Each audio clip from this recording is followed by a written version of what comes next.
Hola amigos, bienvenidos a otra edición de Sábado Cultural, último sábado en que va a estar gobernando el señor Boric, pero eso está aparte de la cosa cultural de todas maneras. Vamos a dedicar la hoy día a exploraciones de otros tiempos y cómo ha cambiado el mundo en esa materia. Pero antes de entrar al tema propiamente tal, les quiero recordar la existencia de mi libro Resurrección en elvillegas.cl/tienda. Esta es la segunda edición. También está disponible la segunda edición de Para no tirarse por la ventana. Y también están disponibles otros libros que quedan rezagos de ediciones del año pasado o antepasado, agrupadas a veces en grupos de A2, de A3. Vean ustedes todo lo que hay disponible en elvillegas.cl/tienda. Y ya que estamos en eso, no olviden los que se interesen en recibir diariamente un mail mío sobre los más distintos asuntos, un mail muy cortito. Pueden entrar a elvillegas.cl/correo. Aparece una página, ponen su mail y reciben todos los días, esto es gratis por supuesto, un mail que ustedes verán si les gusta leerlo, si los votan después. Ustedes pueden hacer lo que se les dé la real gana con esos mails. Entremos en materia. Posiblemente muchos de ustedes, ya sea que sean usuarios de PC como yo, o prefieran usar Macs, probablemente tienen en su computador un programa que se llama Google Earth. Un programa muy interesante. Hay una versión de pago y una versión gratuita. La de pago es un poquito mejor, pero no mucho mejor. Y consiste en un programa que nos ubica sobre cualquier punto del planeta que usted elija, y mediante el zoom usted se acerca y puede ver detalles, como por ejemplo si se instala sobre una ciudad, pongamos sobre Santiago, usted puede ver detalles de calles, usted puede ubicar su casa. Usted puede ubicar, y si es de pago todavía tiene más definición, detalles del techo de su casa, de los árboles que tiene al lado, lo que sea. Usted puede ir a cualquier lugar del mundo, cualquier ciudad, cualquier rincón. Usted elige con el mouse o poniendo la dirección de la Tierra con el sistema de grados de latitud y longitud, pero usted con el mouse es mucho más fácil. Toca un punto y empieza, si quiere, con el zoom a acercarse. La imagen se amplía, lo que era un país se convierte en una región, una ciudad, un barrio, una calle, una casa. Es muy espectacular. Esto significa, estimados amigos, que toda la superficie del globo, incluyendo la superficie de los océanos, no el fondo, obviamente, está disponible, es conocida, o puede ser conocida, puede ser vista, puede ser explorada, aunque sea visualmente. Toda la superficie del globo. Todo. Hay algunos puntos, si ustedes son usuarios sistemáticos de Google Earth, van a descubrir que hay algunos puntos que por razones de seguridad nacional, algunos países han puesto un borroncito por ahí. Pero son muy pocos. Y eso significa que tenemos a nuestra disposición, para nuestra vista, sentado en nuestro escritorio, el planeta entero. Esto es muy nuevo, por supuesto. Supone la existencia de la Internet, supone la existencia de este programa, supone la existencia de satélites que acá están, que están todo el tiempo tomando fotos, de manera tal que usted, por ejemplo, puede comprobar si se sitúa siempre sobre el mismo punto, que va cambiando. Si hay algunos cambios en su casa, por ejemplo, en el techo de su casa, usted los va a notar en una fotografía posterior. Incluso en algunos casos te puede cambiar el ángulo de la cámara, porque también esto se ha hecho en la superficie, se han tomado imágenes, y puede estar como de pie en medio de la calle viendo el frente de su casa. Muy impresionante. Esto es totalmente nuevo. El conocimiento de ese grado de detalle del mundo es totalmente nuevo. Pero ya antes de la Internet, antes de los computadores, antes de todo eso, ya existía una cartografía muy detallada del mundo. La última tierra no conocida, inexplorada, fue explorada, conocida, mapeada en algún momento del siglo XX. O sea, más o menos reciente. Quedaba todavía algún lugar no conocido, no explorado. Pero todo está conocido ahora, todo es explorado, todo puede ser visto. Aún así, el mundo en muchos sentidos sigue siendo un lugar grande, ancho y ajeno, como el título de esa famosa novela de un escritor peruano, Ciro Alegría, El mundo es ancho y ajeno. Usted se puede perder, usted va al desierto y resulta que no llevó alguna manera de comunicarse y se puede perder y puede desaparecer ahí, como ha pasado con los llamados empampados, que muchas veces voluntariamente se meten y se pierden. Es un fenómeno muy curioso, muy raro, que lo investigo en un libro de los que he escrito, y que fue investigado por un escritor chileno en un caso famoso de un señor Riquelme, funcionario de un banco, que en un momento dado se baja del tren que iba camino al norte y nunca más se supo de él hasta que muchos años después, a finales del siglo pasado, se descubrió el cadáver, el esqueleto de haber sido, ya no sé. Y un escritor chileno, Muat, de apellido Muat, muy buen escritor, escribió un libro muy interesante sobre eso, El empampado Riquelme creo que se llama. Bueno, uno se puede perder. Hay gente que todos los años se pierde en un lugar geográficamente muy pequeño, como el Cajón del Maipo. Se puede uno perder, digamos, caminando 20 pasos en medio de un lugar que uno no conoce. Pero en teoría uno está en condiciones de ser rescatado, de conocer cada punto de la Tierra. Esto es, como digo y insisto, nuevo. Hasta bien entrado, bien adelantado, hasta el siglo XIX habían continentes completos que no eran prácticamente conocidos, como los polos. En el siglo XVIII, recién algunos exploradores encontraron, por ejemplo, continentes completos como Australia. No sé si llamarla continente o una isla inmensa. Australia, lo mismo Nueva Zelanda. Todavía en ese siglo se estaba mapeando las costas de todos los continentes conocidos. Todavía había espacio para la exploración. Ya eso es lo que yo quiero llegar, estimados amigos. Hoy, los seres humanos, salvo que nos perdamos, pero por torpeza finalmente, no tenemos manera de tener esa experiencia del explorador, del que se interna en el mundo hacia lo desconocido literalmente lo desconocido, y que lo hace con herramientas y con instrumentos, con vehículos y con medios de ubicación inexistentes o muy primitivos. Esa sensación del explorador, del aventurero, que se embarca y que sale a la mar y navega y no sabe a dónde va a llegar, o cree que va a llegar a tal punto, porque no se conoce, y él espera encontrar algo, como Cristóbal Colón, por ejemplo. Yo no sé si llamarlo realmente explorador, él quería encontrar un camino más corto para llegar a las Indias por razones comerciales y terminó descubriendo América. Pero un explorador llega a un continente desconocido, desembarca en una isla, creo que es Santo Domingo, donde desembarcaron. Pero ya fíjense ustedes que Colón contaba con algunos recursos, las naves que usaban, las carabelas, en fin, habían cartas de navegación, se tenía algunos conceptos de astronomía para ubicarse con las estrellas.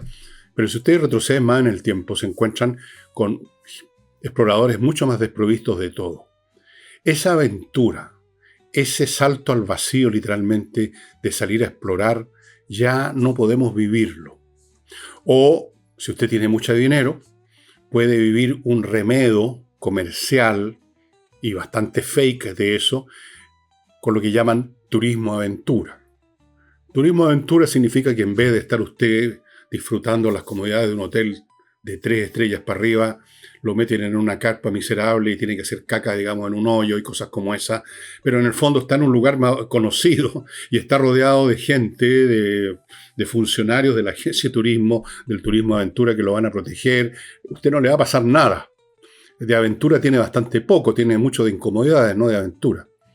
Pero hay gente que le gusta eso, internarse en el Amazonas, por ejemplo, y recibir las picadas de todos los bichos y por haber, no sé cuál es el placer, pero hay gente que le gusta eso. Pero no se van a perder. Es imposible o casi imposible, a menos que uno sea muy idiota. Están todos los recursos electrónicos de ubicación, geolocación, está la gente, los recursos de salvataje de los países, de las empresas. Es muy difícil. Ese turismo aventura es un remedio, como digo, de lo que era la cosa verdadera, la mercancía auténtica, el viaje de exploración. Y esto empezó desde los primeros tiempos en que los hombres empezaron a moverse, algunos hombres, muy pocos, que se atreven a hacerlo. Durante generaciones completas, la inmensa, pero inmensa mayoría del género humano, podría poner una cifra, 99,9%. Nacía, vivía y moría en el mismo lugar y no conocía nada más allá de un territorio con un radio de unos pocos kilómetros alrededor. Jamás había ido incluso a veces al pueblo vecino porque estaba a más de 5 kilómetros, pongamos. No sabía nada de la geografía, de la vida, del reino dentro del cual estaba, su villa, su caserío o su explotación agrícola. Nada. ¿Quiénes estaban gobernando? ¿Qué estaba pasando en el mundo? ¿Cuál es el mundo en primer lugar? No tenían un concepto de mundo. Vivían en un punto geográfico muy específico. Pero existía ese otro 0,01% de exploradores que lo han hecho desde los principios, los tiempos, desde el primer hombre que se le ocurrió que uno podía flotar y avanzar por una superficie de agua en un tronco, que luego se convirtió en algo un poco más sofisticado, en una canoa, y empezó a explorar un poco hacia arriba o hacia abajo del río, en busca, no sé, de alguna cosa, en busca de animales, en busca de alguien con quien comerciar e intercambiar algo. Eso desde el principio de los tiempos, y así se iniciaron, ya en periodos muy, muy lejanos en el tiempo. Antes de las grandes civilizaciones, ya había algún grado de comercio, de intercambio, de trueque más bien, iniciado por personas que habían salido de su locación y habían avanzado unos cuantos kilómetros, a veces muchos kilómetros, habían llegado a otro lado, y algunos, muy pocos, habían conseguido regresar y establecer una ruta. Porque en esta raza tan especial de seres humanos que eran los exploradores, una gran proporción perdió la vida en naufragios o atacado por otros pueblos, o por enfermedad, o por hambre, o por sed, por lo que sea. Y vamos a recorrer un poco algunos de estos exploradores y ver qué lograron y qué fue de ellos. Es un tema muy interesante. Yo les cuento desde luego que hay bastantes libros. Hay uno de Cook, por ejemplo, un explorador del cual ya vamos a llegar, de sus descubrimientos, sus exploraciones, etc. Bueno, yéndonos a la antigüedad. En Egipto, en el siglo VII a.C., existió un faraón egipto, Neco II, que según Heródoto, otro viajero y en el fondo explorador, envió una expedición que circunnavegó África por primera vez, mucho antes de los portugueses. Fue una expedición legendaria, pero esa es la palabra que corresponde, legendaria. Puede ser simplemente una leyenda, puede no haber ocurrido nunca, pero parece que sí ocurrió. Tenemos otro señor de la antigüedad. Este era un cartaginés. Estamos hablando del año 500 a.C. Se llamaba Hanón. Hanón el navegante. Ese fulano, con las embarcaciones de esa época, que ya estaban mucho más desarrolladas, por cierto, exploró la costa de África Occidental, o sea, el lado que mira hacia el Atlántico. Cuánto exploró, cuánto bajó por la costa hacia el sur de África, no sabemos. Pero algo amplió el conocimiento de los cartagineses, que era un pueblo comercial. Y a propósito de eso, muchas de estas exploraciones no nacían simplemente de la curiosidad, presente también. El espíritu aventurero está presente incluso hoy en día en un hombre que, inicia una actividad comercial. La aventura de iniciar una acción que no se sabe en qué va a resultar. Pero también había básicamente el interés de crear rutas comerciales, de encontrar nuevos mercados, de encontrar nuevas mercaderías, de enriquecerse, de enriquecer la patria. Y una vez que un explorador era exitoso y descubría no solo un nuevo lugar, un nuevo pueblo al cual comprarle, al cual venderle, y lograba regresar, establecía una ruta. Otros lo seguían después y el asunto se iba convirtiendo ya en un commodity, digamos, del viaje. Siguiendo en el tiempo, en la máquina del tiempo en que estamos montados en este momento, llegamos a Grecia, año 300 a.C., ya ha pasado el mejor momento de la cultura clásica helénica, Píteas de Masalia, o sea, de Marsella. Este hombre navegó por el Atlántico, salió del Mediterráneo y navegó hacia el norte por el Atlántico, llegando aparentemente a las islas británicas y quizás hasta Escandinavia. Y parece que sí, porque en sus informes, porque el hombre existió realmente, no es legendario, habló de el sol de medianoche. Y eso es efectivamente lo que pasa en las latitudes muy extremas, ustedes saben. El sol no se esconde nunca en cierto periodo del año por la posición de la Tierra. No hay manera, digamos, de que, puesto que el sol está en esta posición en relación a ese polo, estoy exagerando, en la medianoche hay sol, así como en otro momento no hay sol nunca. Eso probaría de que Pytheas realmente navegó hacia latitudes muy extremas hacia el norte. En la Edad Media hubo también exploración, ya estamos entrando en un periodo donde se ha desarrollado más la navegación, donde hay barcos más importantes, más adecuados a las condiciones del océano. Se había desarrollado, existía la brújula, existía un mayor conocimiento, habían tablas astronómicas y era posible, digamos, ubicarse un poco mejor.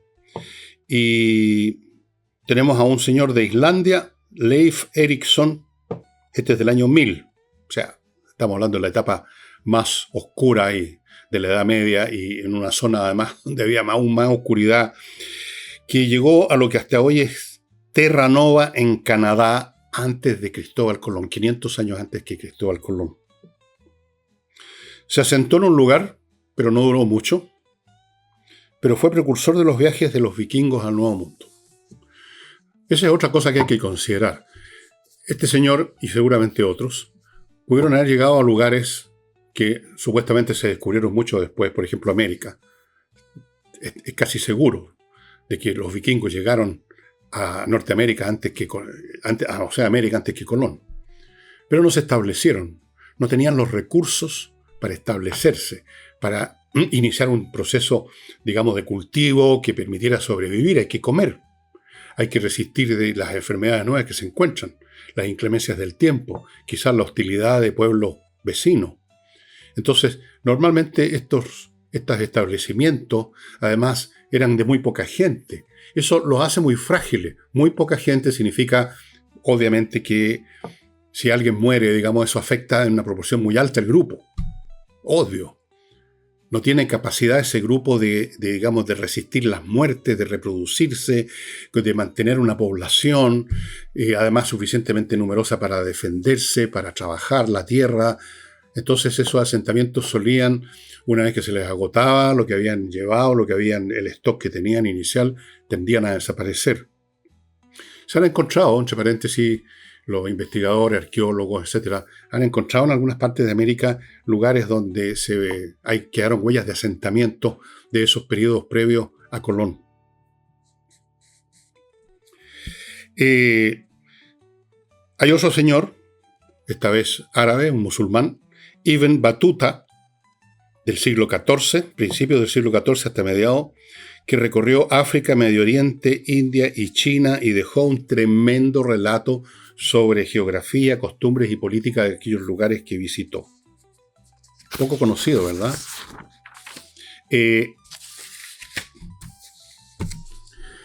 A propósito, haciendo un paréntesis, cuando uno le preguntan sobre exploradores, inmediatamente se viene a la mente Cristóbal Colón, Hernando de Magallanes, o Fernando de Magallanes más bien, del cual ya vamos a hablar, 3, 4, 5 nombres, Vasco de Gama, pero hay muchos más, incluso algunos que hicieron viajes más importantes, hicieron relatos y descripciones más completas y ricas, pero que se conocen poco porque pertenecían a otra civilización, como es el caso de este señor Ibn Battuta. Bien, ¿para qué hablamos de Cristóbal Colón? La historia es conocida. El hombre buscaba una ruta a Asia, llegó a América. Insistí al principio que era lo que había llegado, digamos, a Asia. Y así que no vamos a detenernos mucho en él. Vasco da Gama, personajes con los cuales uno estudiaba historia en la época en que yo estaba en el colegio. Yo no sé qué estudian ahora en historia, pero yo recuerdo que en algún momento en las clases de historia empezaban a aparecer estos grandes navegantes portugueses que fueron muy importantes en el siglo XV. Fernando de Magallanes nació en 1480, murió en 1521. Llevó a cabo la primera circunnavegación del mundo, o sea, a partir de un punto, dar toda la vuelta al planeta y llegar al punto inicial. Solo que él no alcanzó a volver a su patria, porque en uno de estos desembarcos, porque tenían que desembarcar en distintos puntos donde iban encontrando, donde podían para volver a copiar alimentos, agua, para declarar que tal o cual tierra era de la corona portuguesa, etc. En uno de esos desembarcos, en lo que ahora es Filipinas, entró en una batalla con unos indígenas, con nativos, y lo mataron. Hay una serie muy interesante de origen, me parece que es española o portuguesa, donde está la historia de Fernando de Magallanes. Búsquenla, no me acuerdo si está en Netflix o está en Prime Video, pero en una de esas está. Luego llegamos a Cook, del cual tengo un libro.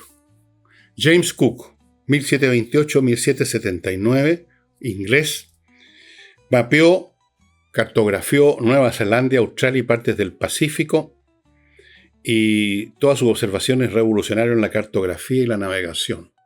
Estamos hablando del siglo XVIII, donde ya se había desarrollado la manera de determinar una cosa que fue una de las últimas que se logró, que es la longitud. Tenía cronómetros, tenía barcos mucho más importantes que los de Colón, grandes barcos ya a vela, por cierto, con tripulaciones numerosas, dotados de armas, pero como le ha pasado a muchos exploradores, a medio camino en algún lugar también murió a manos de nativos. Todavía quedaban, fíjense, estamos entrando al siglo XIX y todavía quedaban muchas zonas inexploradas. Por ejemplo, África. El siglo XIX es el siglo de los exploradores de África. Ahí hay muchos nombres.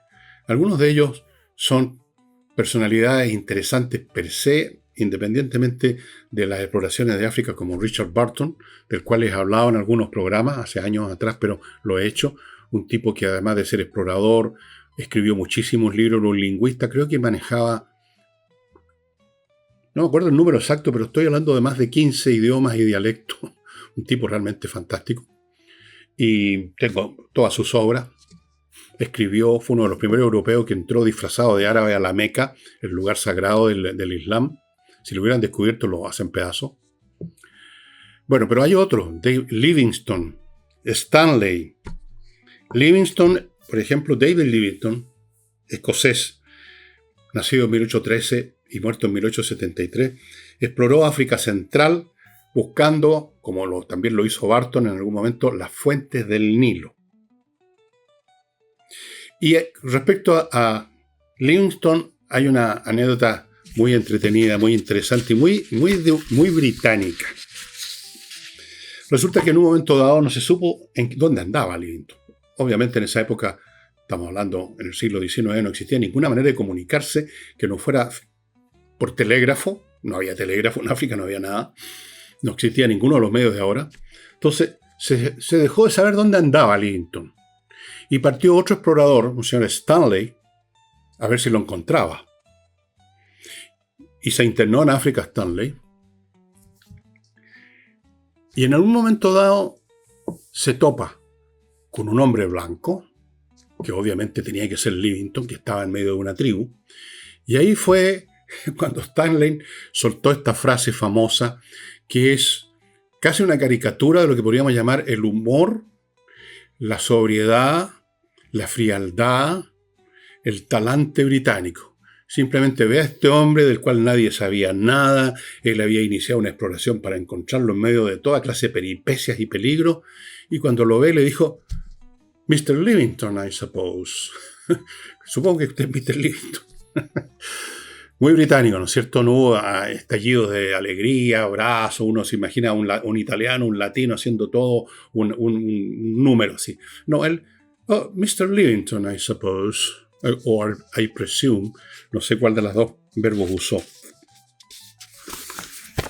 El caso de Barton, del cual hay una película muy buena, que la tengo ahí en alguna parte, en alguna base de datos de mi PC.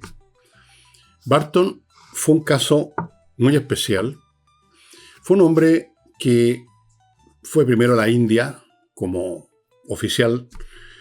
Ya la India era parte del Imperio Británico. Y en vez de dedicarse a ejercicios militares con los soldados y luego dedicarse, como hacían casi todos los oficiales, a ir al casino a emborracharse, a combatir el calor, el aburrimiento, él salía a conocer ese mundo de la India, a conversar con sabios, con brahmanes, a aprender dialectos. Era un tipo de una insaciable curiosidad intelectual. Él escribió sobre cuánta cosa existe, sobre incluso el arte de la esgrima. Escribió sobre su viaje a la Meca. Estuvo en Estados Unidos. Pasó por Chile en un momento dado. El hombre, un gran intelecto, un gran escritor, un hombre sin prejuicios, que murió, si no me equivoco, en 1890 en una ciudad del Imperio Austrohúngaro, Trieste, que está en la costa de los Balcanes mirando al Tirreno, al mar Tirreno. O no, perdón, me equivoqué de mar. El Adriático, ese es el mar, el lado oriental de Italia. Era en el Adriático. Un hombre muy interesante, yo les recomiendo. Yo tengo biografías de él. Una vida que es precisamente a lo que les mencionaba al principio, que ese tipo de experiencia, que en el caso de Barton llegó al extremo, ya no se pueden repetir. Permítame, antes de continuar, hacerme cargo, cosa que ya debería haber hecho hace rato, de mi primer bloque, que lo inicio con insightchile.cl. Esta es una empresa que se dedica a que usted haga un correcto, adecuado y eficiente cumplimiento tributario, que optimice la carga fiscal que tiene que afrontar con la carga tributaria, que protege su patrimonio, que lo saca de los problemas tributarios que ya pueda tener, y todo esto lo está haciendo hace mucho tiempo, estimado amigo. Ellos hacen una auditoría tributaria, cómo usted debiera tributar para cumplir con la ley y no pagar en exceso o de menos, para regularizar las situaciones pendientes que usted tenga con el Servicio de Impuesto Interno. Estos tienen muchos años de experiencia, 15 años de experiencia, y como muchas empresas tienen problemas tributarios, a veces porque cambian los procesos, casi no hay año en que no cambian las normas, uno se puede equivocar al redactar digamos, al hacer el pago empiezan a llegar los mails y los avisos de que hay que pagar esta cosa extra y que las multas es un cacho, ¿no es cierto? Bueno, póngase en manos de insightchile.cl. Sigo con este producto que ustedes ya conocen, Oxibiota, un polvito que mezclado con agua se convierte en una colonia de bacterias aeróbicas con las cuales usted combate los malos olores de raíz, porque estas bacterias que usted produjo, que usted crió, destruyen otras que se llaman anaeróbicas, que se dedican a descomponer la materia orgánica, y de ahí vienen los malos olores. Los malos olores no vienen porque sí, hay descomposición, y la descomposición tampoco parte sola, parte por estas bacterias anaeróbicas. Si usted destruye esas bacterias, rompe el primer eslabón de la cadena y no hay malos olores. Oxibiota.cl, debieran usarlo todos los restaurantes, todos los casinos, todos los lugares donde se junta mucha materia orgánica. Sigo con el suplemento Vito. Esto es para su mascota, estimados amigos. Todos tenemos mascotas. Es un fenómeno interesante que algún día estudiaré por qué se ha multiplicado la cantidad de gente que tiene perros y gatos. Debe ser por la soledad con que vivimos todos hoy en día, ¿no? Un poco. El contacto humano se ha perdido en muchos sentidos y lo estamos sustituyendo con las mascotas. Bueno, este suplemento, usted le agrega una cucharadita de este suplemento al plato con los peles que usted está dando a sus perritos o gatitos, y ese alimento va a nutrir a sus mascotas con suplementos minerales, vitaminas y todo lo que necesita su mascota para estar en mucho mejor estado de salud. Menos visita al veterinario, todos contentos. Sigo con Mr. Transfer, una empresa de transporte pasajero que opera desde la costa de la quinta región, tiene su sede en Viña del Mar. Un saludo a Viña del Mar, mi ciudad favorita, junto con... No es mi única ciudad favorita. También está Frutillar. Y también está San Javier. Santiago no. Bueno, desde Viña del Mar a gente de la quinta región la traen básicamente al aeropuerto, aunque la gente puede elegir otras destinaciones, y lo hacen con vehículos amplios, cómodos, caben 6 personas tirando las piernas si quieren, yo los he comprobado, cómodos, con choferes profesionales, y son muy puntuales a la hora que usted los cite, que lo esperen a la puerta de su casa, a la hora más rara que usted quiera, del día más extraño, en la madrugada de un día festivo, a las 2,15 segundos del martes frente a nosotros. Ahí van a estar, puntualmente, y lo van a traer al lugar que usted necesita, por ejemplo, el aeropuerto, y viceversa. Usted los puede contratar para que lo esperen a la salida del aeropuerto. Ahí ya hay una franja horaria, no hay una cosa tan precisa. Ahí lo van a estar esperando pacientemente que usted salga del aeropuerto para traerlo de regreso a su casa. mrtransfer.cl. Evítese la lata de llegar con su propio auto, estacionar y quedar con la duda de si no le va a pasar nada al auto, cuánto me va a salir el... O sea, es una preocupación inútil, ¿para qué tenerla? Mejor transportarse con Mr. Transfer. Bueno,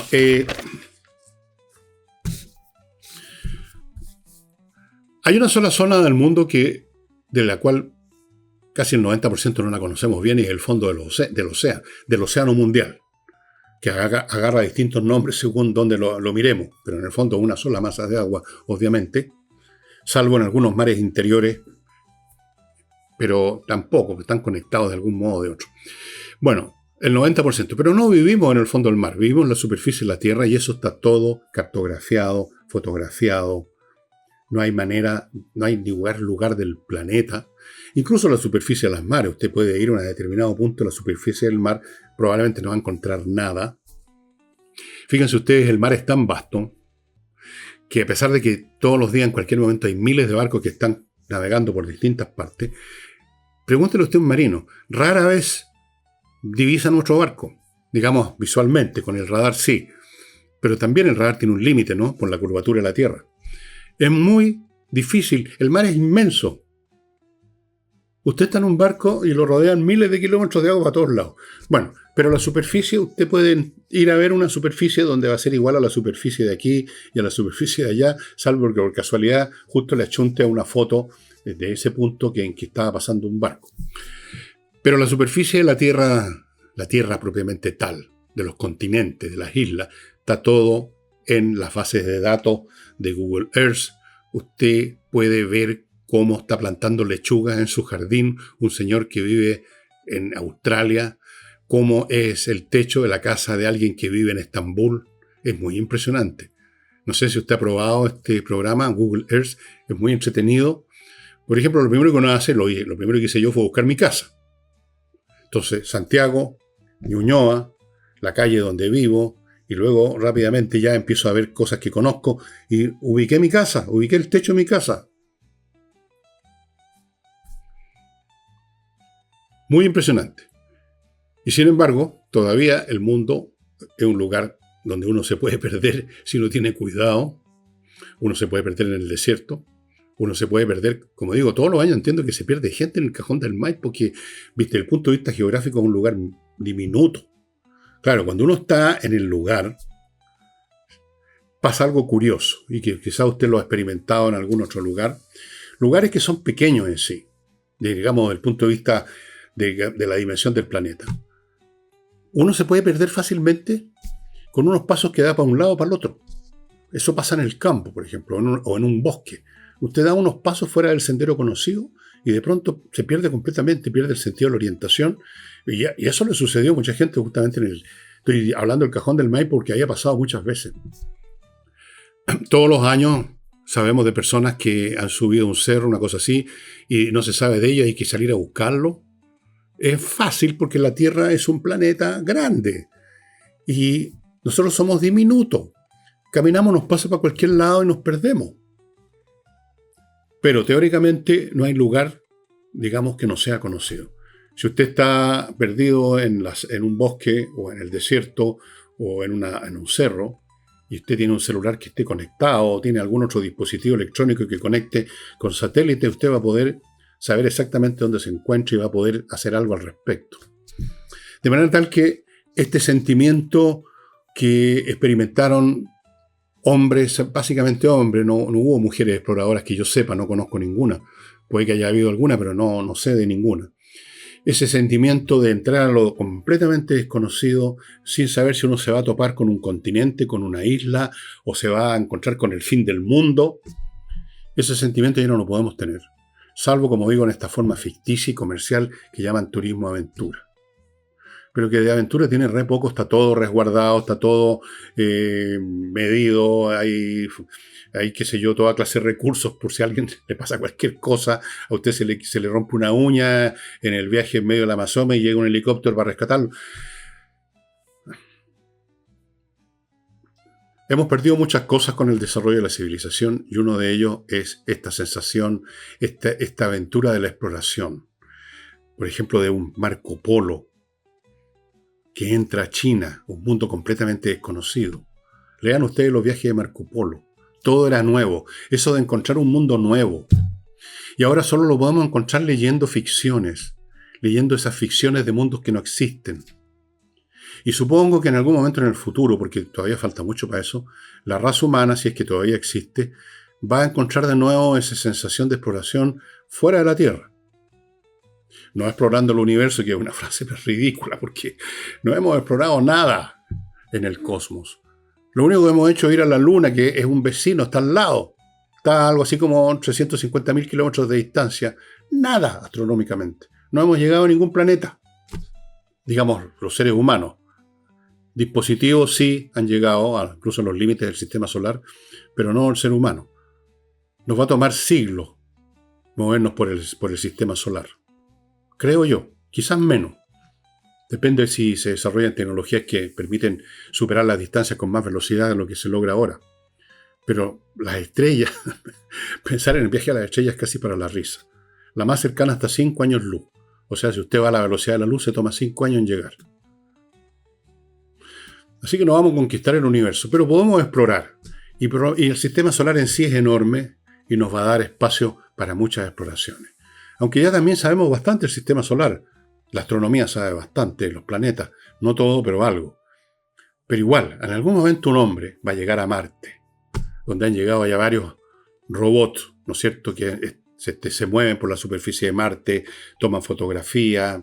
Ustedes en YouTube pueden encontrar sitios donde se ven las tomas con muy buena definición, alta definición del paisaje marciano. Es increíble, es como estar ahí, pero no estamos ahí todavía. Algún día se va a establecer una base en la Luna. Algún día se va a establecer una base en Marte. Quizás algún día vamos a ir a alguno de los satélites de Júpiter. A Europa, a Io, qué sé yo. Algún día vamos a tratar de aterrizar, no sé, en Urano, en Neptuno. No, Neptuno es un mundo gaseoso, no hay donde aterrizar. En Urano tampoco parece. Pero quién sabe, estimado amigo, las cosas que vamos a hacer.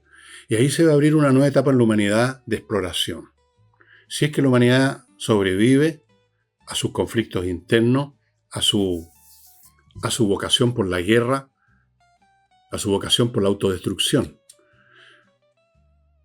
Pero mientras tanto, tenemos que esperar a ver si van a haber el día de mañana hombres como Fernando de Magallanes o Hernando de Magallanes, como le dicen también, o como Cristóbal Colón, o como este fulano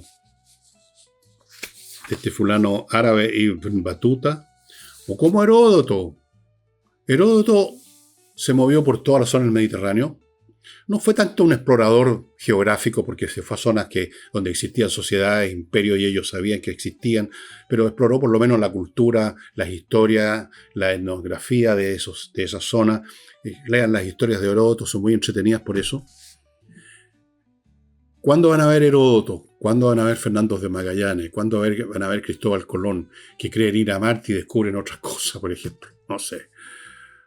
Pero en este momento vivimos en una casa conocida, y uno se puede perder en una casa conocida, pero eso va a ser simplemente porque fuimos demasiado majareta.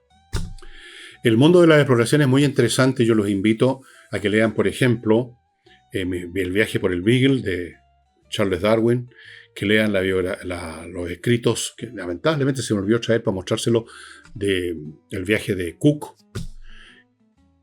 que lean las historias de Heródoto, Y si no quieres leer, busquen esta serie de Hernando de Magallanes, que se encuentra, creo que en Netflix o en Prime Video. No recuerdo el nombre, pero ustedes seguramente la van a encontrar con solo buscar un poco. Muy entretenida. Ese mundo se acabó, pero va a venir en el futuro otro posiblemente, cuando salgamos de la Tierra a explorar no el universo, sino más discretamente, más modestamente el sistema solar. Bueno, amigos, les quiero recordar al arquitecto Diego Sándor, si usted quiere explorar una nueva vida, entre paréntesis, en el sur de Chile, en la región de los lagos, Diego Sándor está ahí para construirle o remodelar su casa con un estilo, con un talento y con una diligencia única. Espero que esté saliendo las fotos nuevas que tomé de sus casas. Realmente muy interesante, distinto a todo lo que usted conoce. Sigo con MKI Industrial, marketing industrial para empresas que quieren ir mucho más allá de simplemente poner un anuncio y esperar a ver si cae algún cliente. No, hay que hacer mucho más en lo que hace MKI Industrial. Toma todos los pasos de marketing necesarios adicionales para que su mercadería sea conocida y comprada. Y termino con rosabergamota.cl, donde usted puede encontrar artículos de tocador como champú, acondicionador, crema, fragancias, todos hechos con sustancias naturales para que no le produzcan problema a la piel, como nos pasa mucho que somos con pieles muy sensibles, gente blanca en general, una lata ser blanco por eso en primer lugar. Bueno, amigos, lean estos libros de investigación, fíjense ustedes, de exploración. Fíjense ustedes que cuando uno está leyendo un libro de exploración, uno mismo, en forma vicaria, sí, se convierte en explorador. Uno, aunque sea muy lejanamente, muy indirectamente, siente esa curiosidad, ese asombro, ese entusiasmo del que sale a lo desconocido, arriesgando su vida para ver qué encuentra. O para cartografiar algo que se sabe que existe, pero muy vagamente. Seguir esa historia, ver las dificultades con que se tropiezan, cómo van resolviendo los problemas que se les presentan, como cuando pierden la ubicación y no saben dónde están, o cómo tratar a un pueblo nativo donde desembarcaron. Todas esas cosas son súper entretenidas. Hay un montón de libros de viajeros, de exploradores, de descubridores, que busquen ustedes en Amazon o en otra librería digital, pongan viajes de exploración, por ejemplo, con eso en el buscador, y le van a salir montones de libros. Son súper entretenidos. Es más entretenido que leer una novela, qué sé yo, bueno, cualquier otro tipo de novela. Porque tienen una trama novelística, de aventura, de misterio, y al mismo tiempo tienen una base de realidad, cosas que realmente ocurrieron. Bueno, amigos, sería todo por hoy. Para mañana, más o menos tengo una idea de lo que voy a presentar. Era lo que iba a presentar el domingo pasado y ocurrió que empezó la guerra en Irán, ¿se acuerdan ustedes? Y me dediqué a eso. Pero esta vez voy a usar ese tema que ya tenía preparado, que lo tengo acá en un rincón de mi cerebro, y espero que los entretenga. No les voy a adelantar de qué se trata, para mantenerlos en suspenso.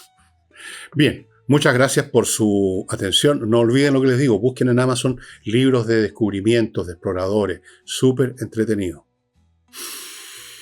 Mejor que el turismo de aventura, que cuesta una enormidad y que de aventura tiene bastante poco, salvo el hecho de que en vez de ir a un water normal hay que estar, mejor ni hablar. Ya, nos vemos. Chao.